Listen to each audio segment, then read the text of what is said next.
姜濤喺愚人節開咗個玩笑，講咗一句說話，點知竟然引嚟某網民攻擊。明明係節日劇，點解會有人當真，仲要長篇大論鬧爆？究竟搞邊科呢？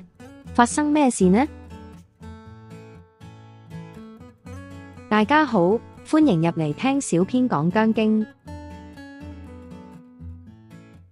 4月1號凌晨，姜濤喺 Threads 出咗好多靚相，講咗句希望下輩子不會再是藝人，仲 tag 咗愚人節快樂，明眼人都知係開玩笑啦。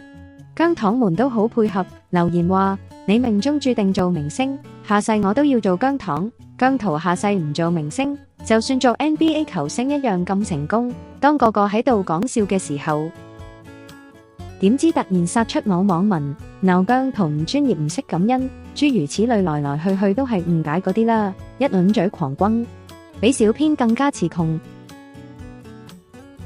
面對呢啲無理攻擊，姜濤冇發火，反而笑笑口回應：兄弟你太認真了，而且下世體驗下第二啲人生唔係幾好咩？咁都要俾你鬧，你壓力好大喎。再配埋個 emoji， 即刻將氣氛拉返輕鬆。仲有小插曲，因為姜濤今次回覆 hater 嘅風格竟然幽默又貼地，俾人覺得好似193。有網民即刻 tag 193，笑言三爺你係咪偷咗你偶像姜生個 account 覆 hater？ 就連回覆內容都有啲似三爺你嘅，因為193成日都會用呢種搞笑方式回應 hater， 而今次姜濤嘅回覆真係覺得有幾分相似。結果193都入場玩埋一份，笑住留言：對我是姜濤，我跟193交換了賬號玩啦，搞到一眾粉絲笑爆。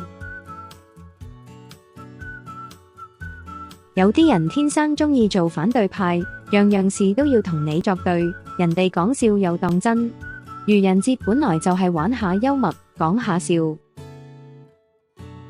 點解仲有人咁認真？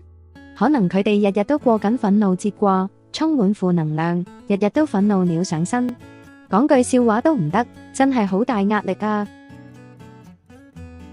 佢哋最中意放大明星每句說話，姜濤咪就係目標咯，搵位踩兩腳，甚至自己幻想故事出嚟，搞到最後變成一場無謂嘅爭議。今次事件反映咗公眾人物嘅困境，做藝人真係唔簡單，唔單止要面對公眾眼光，仲要不停俾人挑剔、放大。姜濤咁受人關注，每一句說話都會無限放大，做咩都成為焦點。其實呢樣嘢都係正常，因為佢係人氣王，但係佢要承受嘅嘢就特別多，唔止係正常嘅壓力，仲有好多不必要嘅嘢，經常俾人加鹽加醋，又作又屈，樣樣齊。姜濤講真心話，有啲人就會專登曲解意思，講笑又會俾人審判。其實唔少人係針對佢，唔係對事，只係對人。無論佢講咩做咩，都有人揾位踩。你唔出聲，都會有人幫你加戲，真係點做都唔啱。做姜濤真係一啲都唔容易㗎。愚人節嘅意義本來就係輕鬆笑下，但偏偏有人選擇做全年無休嘅憤怒人士。面對呢啲 hater 嘅攻擊，姜濤唔發火，唔辯駁，反而用佢嘅善良同姜式幽默輕鬆回應，教咗大家一個道理：面對 hater， 最強嘅反擊唔係發火，而係笑住面對。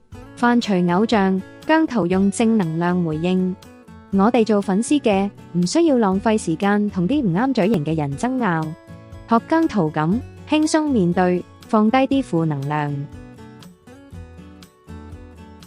呢句同大家講，特別同姜濤講，記住最緊要係自己開心，因為你過得開心，對 hater 嚟講就係最強嘅反擊。